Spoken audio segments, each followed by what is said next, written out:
Proverbs chapter 22 and verse 16. He that oppresseth the poor to increase his riches, and he that giveth to the rich shall surely come to want.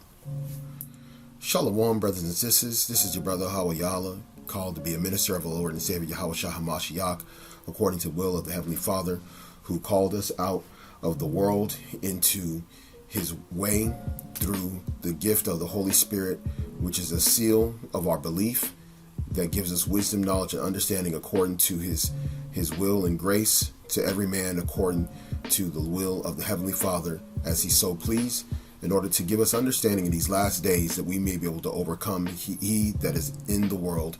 For we know that he that is inside of us is greater than him, and that we will overcome through faith and through the word of our testimony and by the shedding of his blood, which gave us the remission of sins. By faith in baptism, we've had faith in the operation of Yahweh, believing that the Most High raised his son, only begotten Yahawashi, from the dead, and raised him up on the third day as a sign of his power, of his resurrection, that we may be able to believe, whether we be dead in the flesh, that we may be live in the spirit unto him forevermore. Wanted to go into this lesson concerning this particular picture that I saw. Is actually showing about 2 years ago on MSNBC, which is a basically a left-wing media, or liberal, or what we call also vile media, meaning that they push stuff that is fully against the scriptures in order to confuse our people into seeking after love and changing our ways in order to seek validation to Esau by basically conforming our mind and our ways and our behavior towards his ways, which we know is according to his custom, the Greco-Roman style.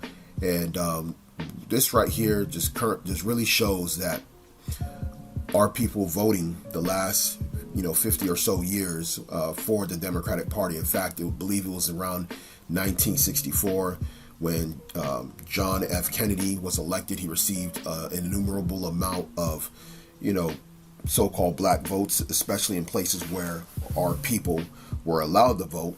As we know that the word black is a misnomer. It is a classification which deems you as a person that is not respected in this society, and it makes you as basically a last place citizen, or what would be termed in the vocabulary a denizen, meaning one that does not really fully conceded full rights as a citizen of a particular land, but is conceded some privileges that they may receive at the discretion of the government, according to Plessy versus Ferguson, according to the segregation laws which are still on the books, which basically puts us in a disadvantage and continues and furthers our oppression. As you see here on this chart, it shows you that in 1968, the same year that Martin Luther King Jr., who was the leader of the civil rights movement, who led our people into a burning house, according to even his own mouth, before he was assassinated. He knew that what was given, and as far as the civil rights bill, that it was actually going to destroy our people.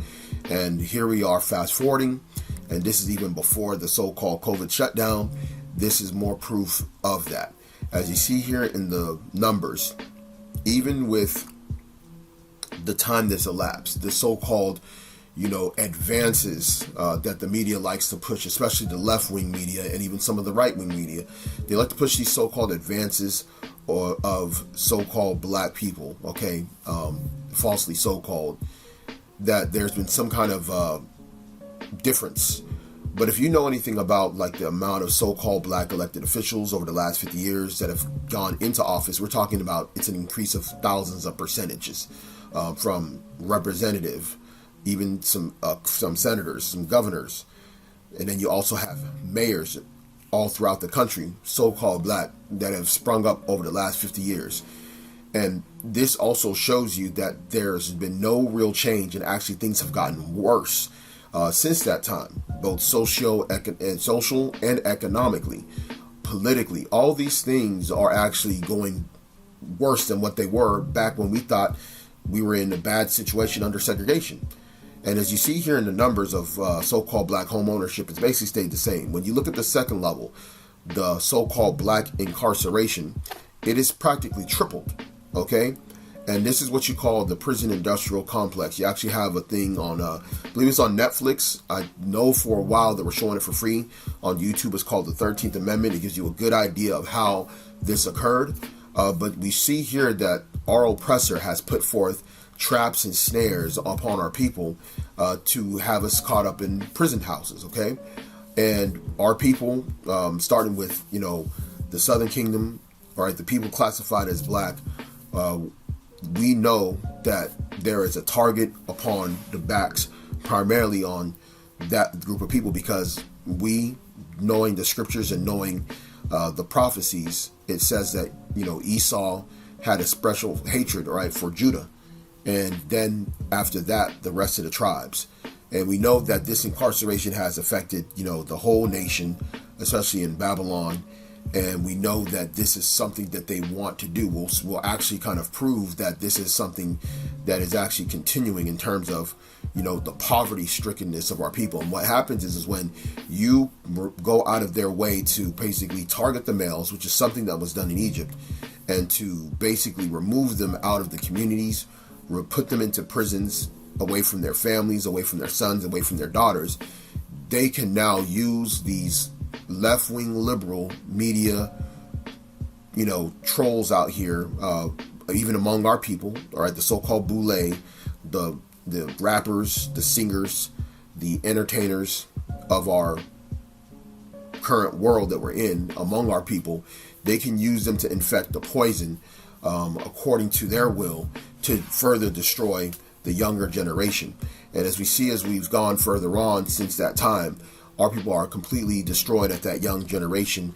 And as we look towards the future, we realize that there is no future unless Yahawashi saves us, because there's no way that we can go another generation of the degradation, the demoralization of our people and expect to be a people at all on this earth, okay?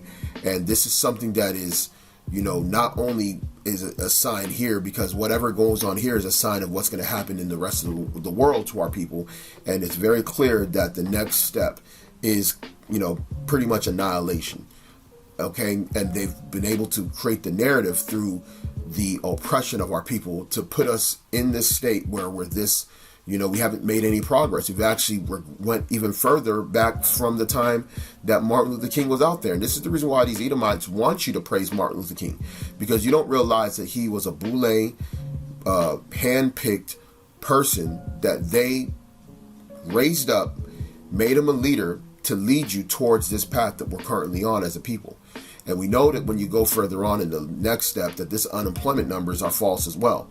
Okay, because so-called black unemployment doesn't tell you about the joblessness rate among our people. It doesn't tell you how many people cannot get hours enough to basically be full-time workers because of the place that they work at. They're only working part-time, and therefore they're not even count towards the unemployment numbers.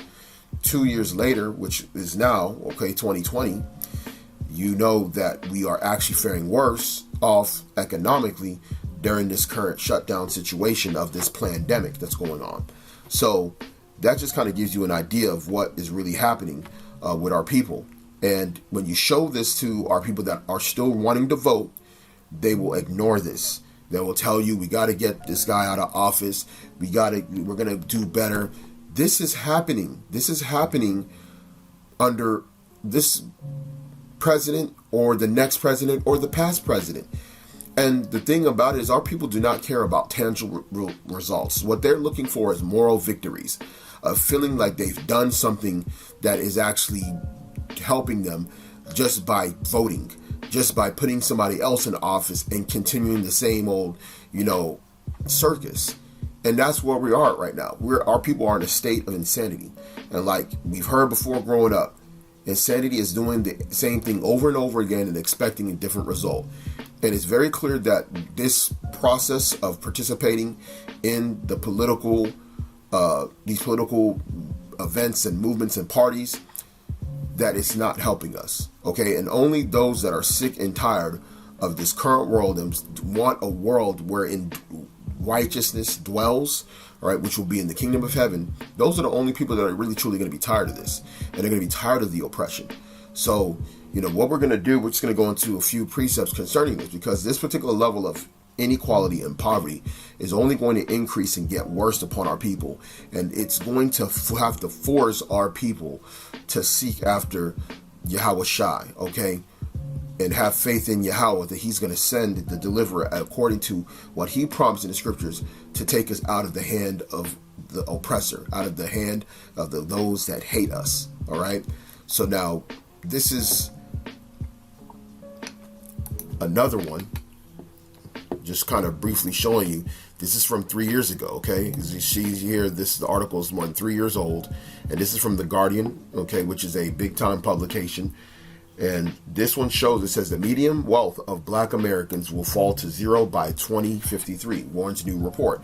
So their inward thought, as you heard in Psalms, right? Their inward thought is their houses will continue forever. They're believing in a 2053. Okay, they're believing in a world where you as a people are completely reliant on the government. All right, so they look at it like you are going to be in great poverty. This is their thinking, all right? And for us, we have to understand that if we know exactly the state of our people, we are doing inventory of our nation, we should know that there would be no 2053 on this path. So at this point, if you're really in tune with what's really going on and in tune with the progress and state of our people, you would know that there's no way that we could even be around as a people by that time, with what they're planning on doing with their different things, their different agendas that they have coming forward, okay? And the state of basically the world and where it's going, where it's heading to, okay, towards a great destruction. When you see some of the things that's going on, extinction of plants and animals at a high rate, forest fires, tsunamis, earthquakes in diverse places, basically the water supply has been contaminated. The air is being contaminated. This man, Esau, is literally destroying the earth, okay, that we live on. That needs to be preserved to sustain life. This man is destroying it on a regular basis, and it's only getting worse, okay? We're approaching what scientists know, okay, or call a mass extinction level event, okay? And that's the reason why Yahawashi said if he doesn't shorten those days, then no flesh will be saved on earth. If he does not shorten this man's rulership, and he is, okay? But in the meantime, we're going to continue preaching the word until he comes. And these particular articles here are a sign of where our people are heading, okay? And these things can be accelerated through basically some of the things that they're planning on doing anyway, because a lot of these people that are writing these articles, they do these trends, but what they don't factor in is what the elites are planning on doing in the 2020s. All right, what they're looking towards the 2030. You have like a 2030 agenda where everything is supposed to be set completely to their liking. All right, but they're going to have to do a lot of things in between now and then, and they're believing that we're going to see those particular times, but the Most High is going to foil their plans and make it come to an end. Now, as we go on, I'm not going to read the whole article, but you can basically type this same article title and look it up. What I'm going to do is I'm going to just show you a chart, okay, because this also it concerns the Northern Kingdom as well, okay? Now, we know that Black and Latino are misnomers, okay? And we know that there's a lot of controversy about who Israel is and all these things. We're not here to talk about that specific topic, okay? We'll address that in another time. But what we do know is that, according to the prophecies, that there will be two different kingdoms or two different sets of people known as Judah and Israel, and that they will be oppressed together, and they will be considered the poorest people, all right, in the land. Okay, so wherever they go or wherever they're scattered to, they're going to be at the bottom. And it's very clear when you look at this chart and these numbers, it proves that there is something going on amongst these two groups of people. Okay, so we have to really consider that, because it tells you in the scriptures that the heathen that is among you will get up very high. But if you look at these numbers, there's no real difference in terms of in terms of wealth, okay? And you look at the red line and the blue line, okay? This is so-called black. This is so-called Latino. In fact, let me see if I can increase the size of this so you can see it better. But look at the wealth gap, okay? And this is from 1983 to 2013. So if so-called Latinos were indeed, as a whole, as a group, were indeed heathen, they would have got above so-called black people very high, okay? And this disproves, just on a sidebar note, that who's saying that the bulk of so-called Latinos are heathen, this actually dispels that, okay? Because this is the wealth gap between these groups of people. And you see that it's pretty much the same. I mean, in fact, you could argue, when you look at it, so-called black people had a higher wealth, okay, for most of this time compared to so-called Latinos. So what are y'all talking about? Okay? This is the reason why they're targeting, all right, these two groups of people and the Native Americans, okay, and this side of the world, okay? We're not saying that there's no Israelites in other parts of the world, in different parts of Africa. We're not denying that, okay? We're talking about what's going on in Babylon. And if, in fact, that these people, okay, are not Israelites, right, who are? Okay? And we see here that when you look at the wealth range, bro, like, look at this, man. You see, some of these Edomites that you deal with, you work with at these jobs, they got what's called wealth. You may see these people working as baristas at freaking Starbucks making $12 an hour, but these people go back home to wealth, a lot of these Edomites. Okay, they have something called wealth. See, wealth is different than income. I knew Edomites that worked jobs like that, and they had access to wealth, and they spent their money that they got on, frivolous things, whether it was going to concerts, booze, drugs, alcohol, all right, eating out, traveling, but they had wealth, all right, from their grandparents, all right, their father's line, their mother's side, both sides getting wealth. Every time a relative dies, they got money that's on the will. Some of these Edomites even got mineral rights. They got multiple houses all around. They might have a house in East Texas or a ranch, and then they got like a family home out in Dallas or Houston. I know these people, okay? I've went to school with some of these people. I've worked with some of these people that have these type of lives, and our people will always look at income as a means of wealth, as if that's the way you actually become well off and you get yourself out of poverty, by basically just having income only. Okay? Now, this is the reason why our people are going to get caught in this hamster wheel, because our people don't understand that this particular thing, all right, this graph that you see here is actually set in the system. Okay? And even when recessions come, you had a recession in the early 80s, look how they bounce back. And then look how you stay low. I mean, we're talking about a 60% increase from 1983 to 2007 in wealth. That's a lot. Okay? And then you look at this drop, this slightly up, and then this downward spiral, this downward trend. Okay, and then it shows here where they're showing the trend going, and look at that.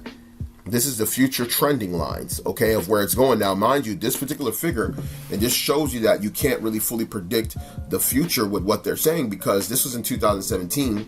Now, this would be way lower because of the fact of this whole shutdown. So this just proves that this particular set does not change anything. Voting is not changing anything, because it's clearly not making a difference, all right, in the state of our people and the poverty that we face. When you go into this paragraph, it says here that the U.S. set to become majority minority by 2044, which we believe that a lot of the numbers is actually goofed up.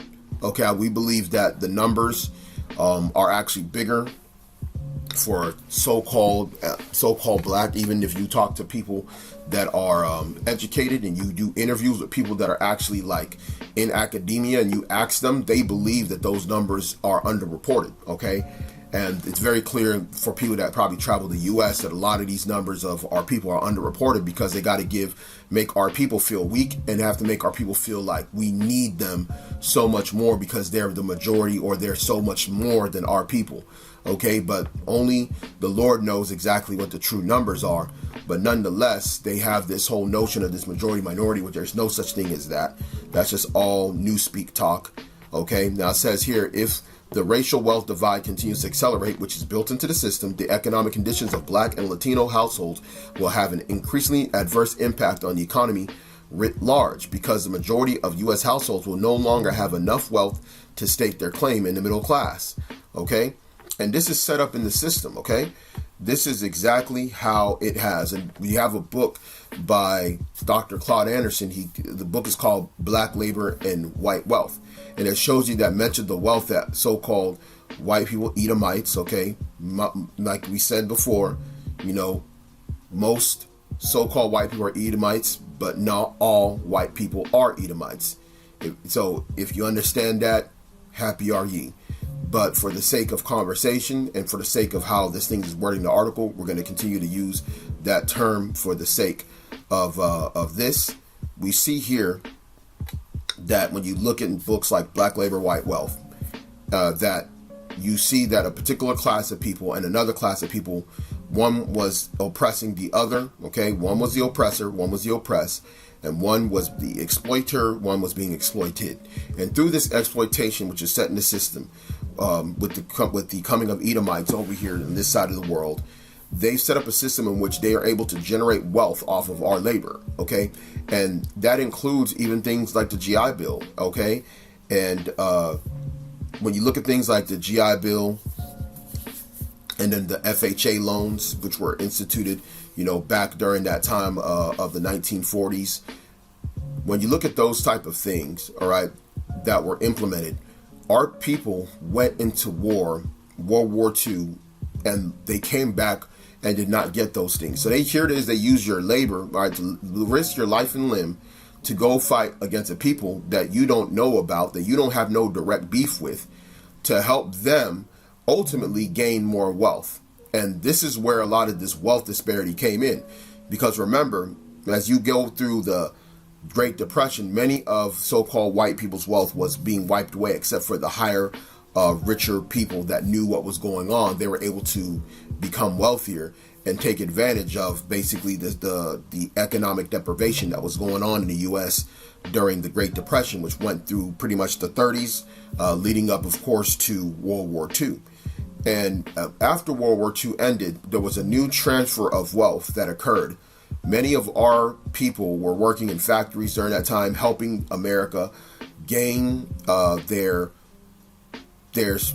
economy back. Okay, you had a whole bunch of our people that moved to the northern states, to cities where they had factories to basically help the country keep going, as men were going off, primarily so-called white men were going off to World War II, and then later on they were bringing in, as the war continued, they started getting, our people, okay, from all tribes. They were getting Native Americans, they were getting a lot of so-called Puerto Ricans, all right, that were going into also World War II as well, that were going and being stationed in places like Hawaii, and then they would go off and fight in the Pacific Wars, okay?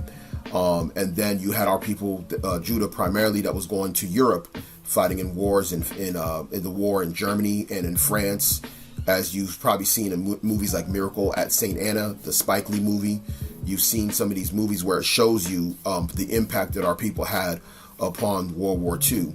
And as our men, our forefathers, our people came back from these wars, they were not given the benefits, all right, the spoils of war, okay, which basically it's in the scriptures. The scriptures tells you, that a man, that one of the things that Solomon said that he hated was or a wise man. You have the book of Sirach, you have, of course, Proverbs and Ecclesiastes, but that one thing he didn't understand was a man of war that suffereth poverty. And that's what happened with our people. You come back, you're supposed to get a GI Bill, FHA loans, to go and now build upon this economic boom that's happening in so-called America. And our people were left behind and given nothing. And this led to the continuation of the poverty of our people going into the 50s and 60s. And we have not been able to still get that back. And then when you look back at our people going back, after slavery, Reconstruction, and all the gains that were made, and then all the things that were lost during Jim Crow segregation and the destruction of, so-called black economic centers, there's no way to continue building with these people. We are living with a people that are Satanists. Okay, they come to rob, steal, kill, destroy. That's all they're here for. They're not here to help you get up. You can't beg these people. These people have a programming that is built to destroy and hinder your economic progress as a people. And that's the reason why the Most High is going to turn those things around if you have belief upon him. Okay, so what I'm going to do, we're going to go ahead and leave this article. We're going to go ahead and continue on with some more scriptures. All right, for the sake of edification, we're going to go on to Micah chapter 2, starting at verse 1. Woe to them that deviseth iniquity and work evil upon their beds. When the morning is light, they practice it, because it is in the power of their hand. And this is what it is. This is the reason why they're able to do this, because it is in their power. All right. This is the reason why they can shortchange you, keep our people at a low amount of wealth. If you even had on that graph, so-called Native Americans, and we know that there's a lot of $5 Indians, these Edomites, these $5 Indian Edomites are the main ones making the money from the casinos. You see these people. Right? If you go to different casinos where they have the Indian reservation casinos, and you see these people that on these boards, they say that they're Native American. These are Edomites. Okay, this is a practice that goes back to the Dawes rolls. They put these fake identities, and then what they do is they leave the real, natives on reservations in abject poverty. Okay, and we didn't even see them on that chart. Now, as you go to verse 2, that's what it's talking about as well. And they covet fields and take them by violence. And that's what they did. They came here, saw the land that it was plentiful, saw the people that they were peaceable, and then they coveted it. And if you read about Christopher Columbus, when he came here, he coveted the land. All right. All these guys, Hernan Cortez, all right, Ponce de Leon, all these damn Edomites, all right, that some of our people associate themselves with. Okay, that are from Latin America. A lot of people that are indeed go back to on their father's line to the natives, all right, that were of the northern kingdom that had settled in this land after the Assyrian Empire, or those that were of the southern kingdom whose forefathers were brought, all right, on slave ships, all right, to serve on the plantations in captivity. But some of them associate and look to these people as if they are the forefathers of them. And guess what? The same thing happens here in Babylon, because many of these people that claim themselves to be Americans or ADOS or FBA also look to the forefathers of this country and look to what they're saying. So it actually goes both ways. There's no side that's actually away from this mentality, this Negropeanism, all right, or this basically Hellenism essentially is what we're talking about, is basically looking to the same people that destroyed you and took your lands and coveted and enslaved you as basically the people that you need to follow and be like unto, all right? Now, when you go on, it says, and houses, and take them away, so that they oppress a man and his house, even a man and his heritage. And that's what they've done to our people. And this is the reason why it's largely among our people. It's actually for them an embarrassment to call themselves Israelites. All right. When you really examine our people want to run away from that term. They would rather run to the term American, because they look to be like unto the oppressor, the same one that put their people in the position that they're in today. Okay. And when I think about it, even on a global level, this happens everywhere, wherever this guy goes. All right, where the people there begin to want to be like him, and for us, for brothers that are and sisters that understand the truth, we know that we have a greater heritage, okay, the same one that he's oppressing us from.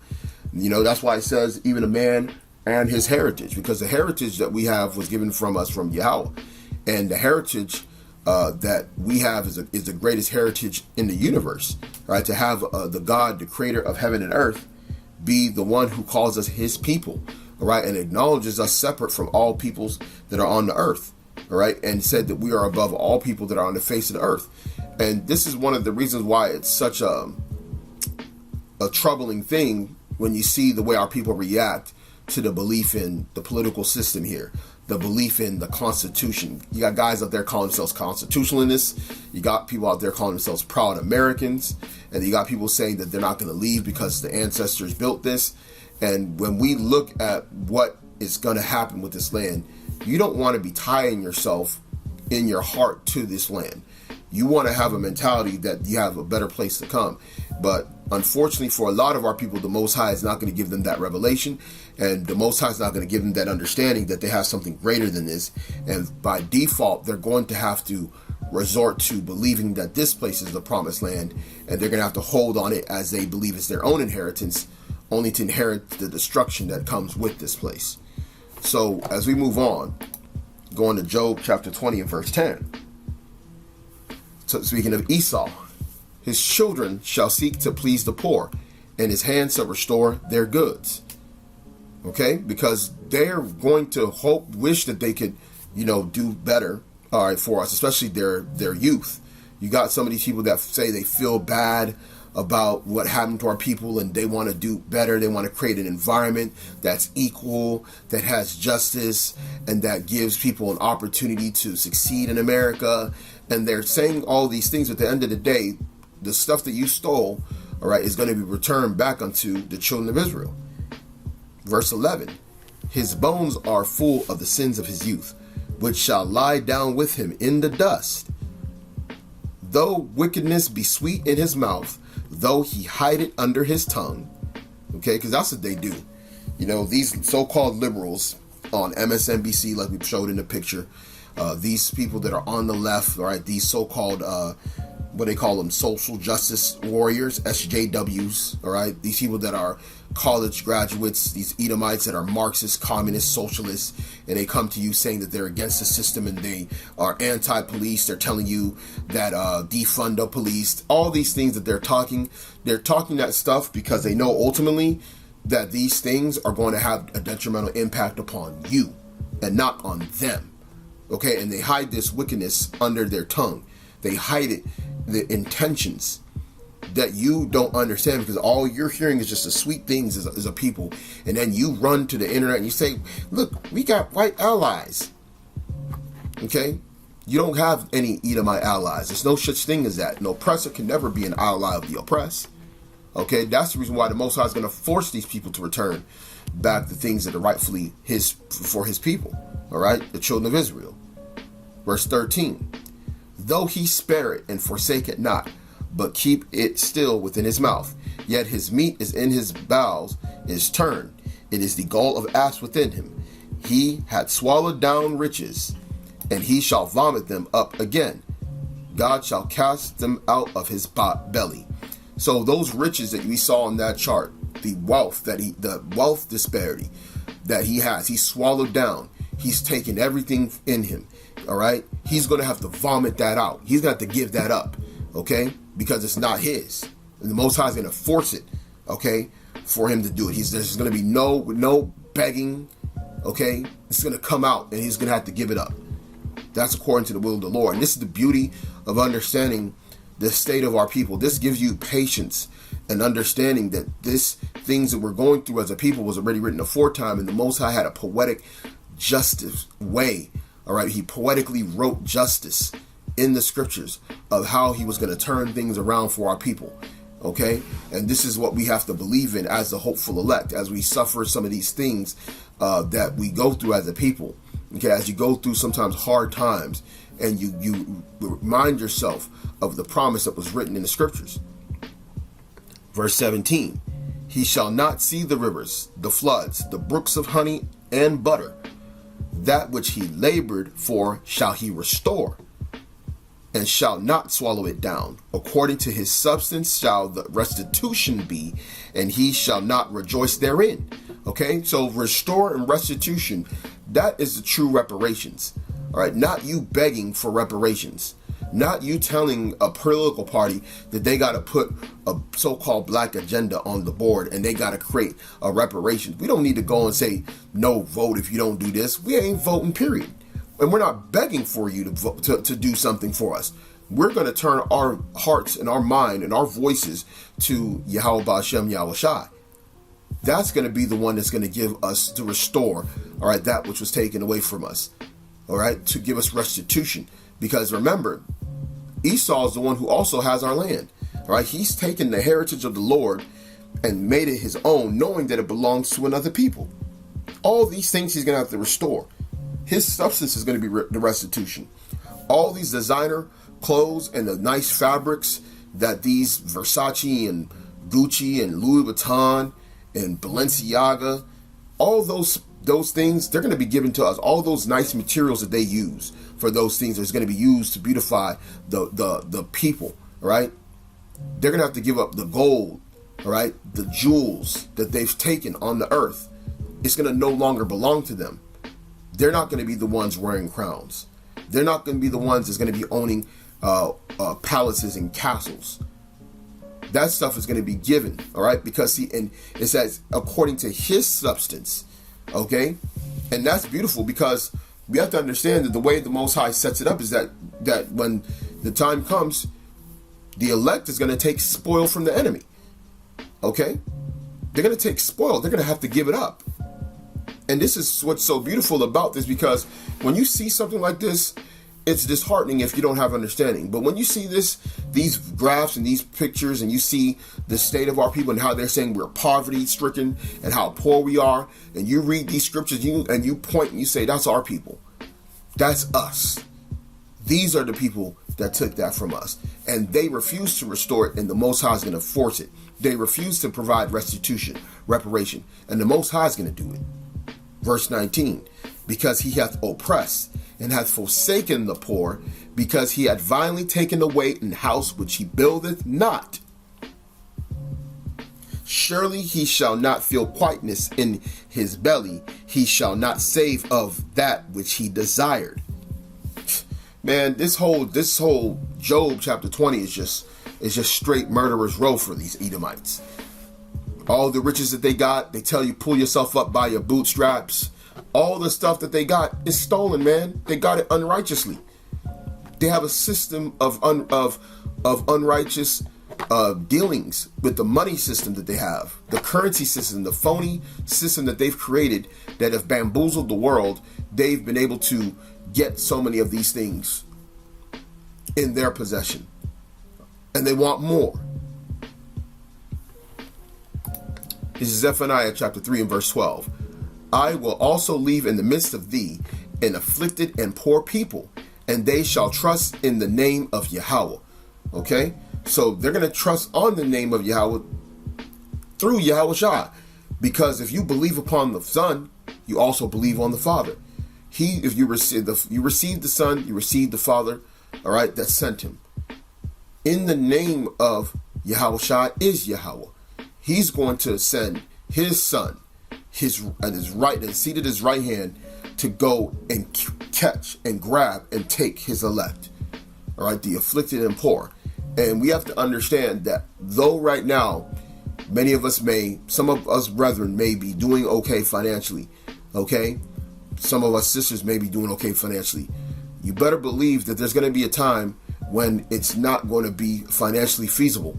They're going to remove a lot of different things and comforts from the people, all right? And they're going to put a lot of our people in a large state of poverty, okay? And that is when the Lord is going to do his thing, all right, to deliver the poor and needy, the ones that are afflicted.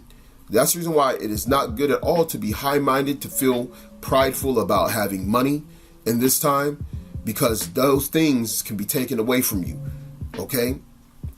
And you have to understand that the time that we're in is not a time of thinking about how you can become rich and wealthy in these times. All right, these are things that are snares, that can be snares unto you, and Satan uses these things all the time. We have to understand that affliction and poverty is going to be the state, all right, of the elect in the latter days. All right, that's why it says in 2nd Ezra, be ye as pilgrims upon the earth. All right. So we have to understand that there's going to be a time, and you have to have the expectation that these type of things are going to happen. All right. Poverty, affliction, neediness. All right. And those people are going to trust in the name of the Lord for deliverance. Now, I'm going to go on to, all right, Ecclesiasticus, also known as Sirach, chapter 10 and verse 8. Because of unrighteous dealings, injuries, and riches got by deceit, the kingdom is translated from one people to another. Okay, and this shows that there's always a transfer of rulership. There's never a time when there's not a nation of people that are ruling the earth, because the Most High ruleth in the kingdom of men. And the kingdom that's going to come is going to be the kingdom of heaven, right? Because this particular kingdom is based on what? Unrighteous dealings, injuries, and riches got by deceit. And because of that, the Most High is going to have to remove, right, from these people their rulership. Okay, and there's going to put that in another people that are going to rule righteously. All right, and that's going to begin with his son Yahawashi. All right, and then he's going to give him, all right, allow him to give the others power to rule as well, which is the elect. All right, Mount Zion. Now we finish up with Isaiah chapter 60. Isaiah chapter 60 in verse 10. And the sons of strangers shall build up thy walls, and their kings shall minister unto thee. For in my wrath I smote thee, but in my favor have I had mercy on thee. Therefore thy gates shall be open continually, they shall not be shut day nor night, that men may bring unto thee the forces, all right, which this word for forces means riches, of the Gentiles, and that their kings may be brought. For the nation and kingdom that will not serve thee shall perish, yea, those nations shall be utterly wasted. Okay, and that's the beauty of this whole thing, the way the Most High has set it up from the beginning, that our people, of course, that we fell away from his word and we broke the commandments of the Lord, and he sent us into captivity. He scattered us throughout the four corners of the earth to be persecuted and to be brought low among all people on the earth and be made poor, afflicted, and needy. But the Lord is going to raise up the poor man out of the dunghill, all right, and set him up as ruler over the earth, right? Jacob, Israel, his elect, according to his will, he will do it. So hopefully this is edifying. And again, I want to give all praises and glory to Yahweh Ba'ashem Yahawashi. Peace, mercy, and blessings to the hopeful elect scattered throughout the four corners of the earth. Shalom.